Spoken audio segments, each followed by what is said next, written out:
You remember, of course, what Saint Augustine actually said: the confession of bad works is the beginning of good works. He also said, Lord, make me chaste, but not yet. And Augustine meant something blunt. Moral repair begins when people stop performing, stop evading, start naming what happened, not gossip, not theatre. A straight account offered under constraint with pride stripped out. And that's a useful lens for the Clinton and Epstein material. And I'm talking about St. Augustine, because there's been a curious message left by Augustine of Hippo. It's like a message from God, isn't it? Which I received today. It says, when you find it interesting, while you find it interesting that the Clinton photo was taken in Brunei, I find it interesting that you didn't acknowledge the claims that Epstein and Maxwell were staying in the Brunei resort at the same time when the videos of Bill and Clinton and Hillary Clinton's Epstein testimony were released. And this is a very, very short video that I made earlier today while I was getting a haircut, among other things. And I think since the public keeps being thrown a single image and asked to treat it as either exculpation or damnation, I think the photograph gives sensation first, context later. And I found it fascinating that the photograph of Clinton in the hot tub has now got context which it didn't otherwise have. And in fact, the assumption that it was taken on the Epstein estate, on the island, it turns out to be wrong. The Epstein story thrived on that imbalance for years, for decades. So the record now shows, in dated checkable form, that on the 2nd of March 2026, the House Oversight Committee released a video of Bill Clinton and Hillary Clinton giving closed-door depositions about Epstein. Both deny prior knowledge of Epstein's crimes. Bill Clinton said he stopped associating with Epstein in 2003. Hillary Clinton says she never knowingly met Epstein and knew Ghislaine Maxwell only casually. Now, the image that I'm interested in is the one in the tub. And the hot tub photo entered the modern news cycle because the US Justice Department began releasing a tranche of Epstein investigative material on December 2025, let me get it right, it wasn't a Christmas present, including previously unseen photographs. And the department released the hot tub image with heavy redactions, including a blacked out section over another person. The location was not disclosed in that 2025 release. In his February 2026 deposition, Bill Clinton gives a very specific account. He says he's almost sure the photo was taken in Brunei at a hotel associated with the Sultan of Brunei. After a long leg of travel, he describes using the pool area briefly, then going to bed exhausted. He denies any activity connected to the episode and says he doesn't know the identity of the redacted woman in the image. That brings me to the core puzzle. I assumed that photo was a result of a hidden camera on Epstein's property. The best available open source work points away from that now.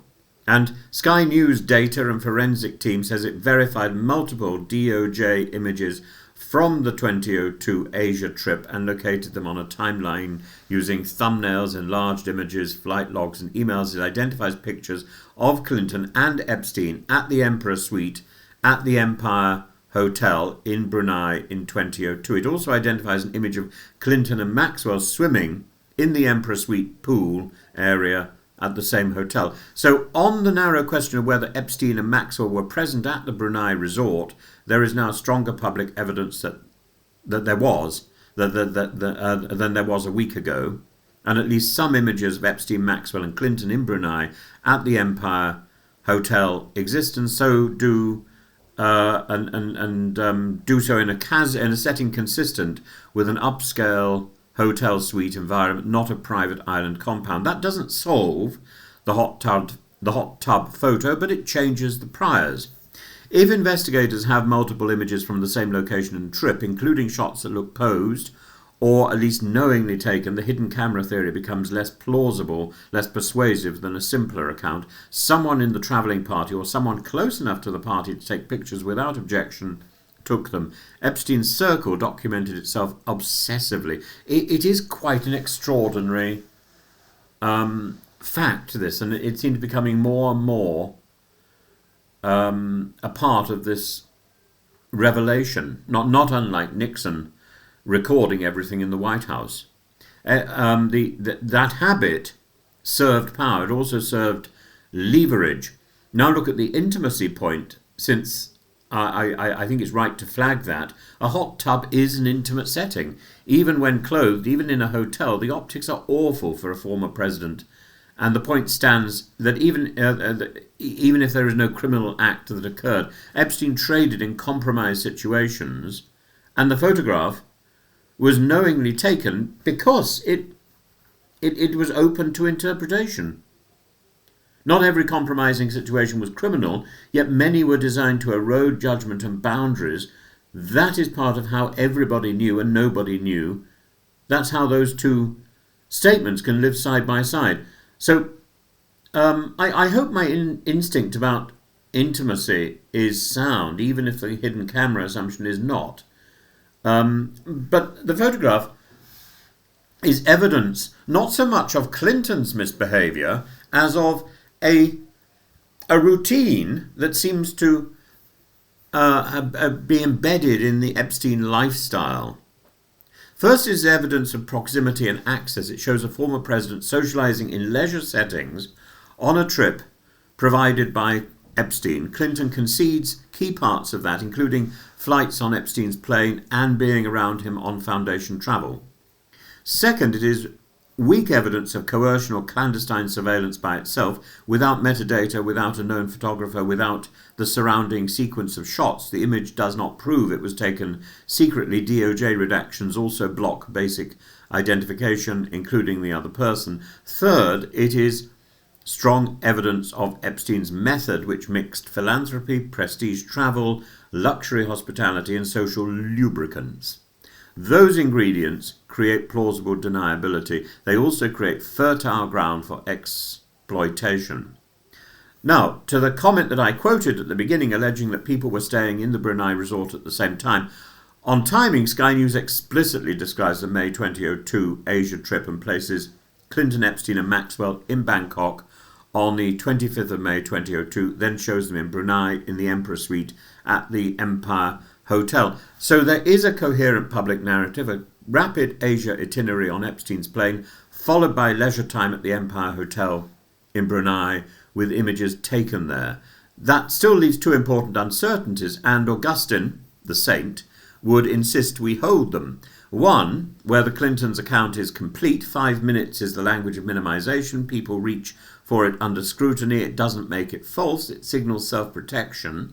Two, what Maxwell's presence mean. A photo of Clinton and Maxwell swimming in a hotel suite pool is not proof of a crime, of course.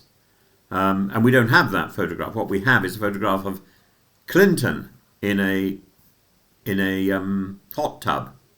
And we also have the story that there is a photograph of Clinton and Maxwell swimming in a pool.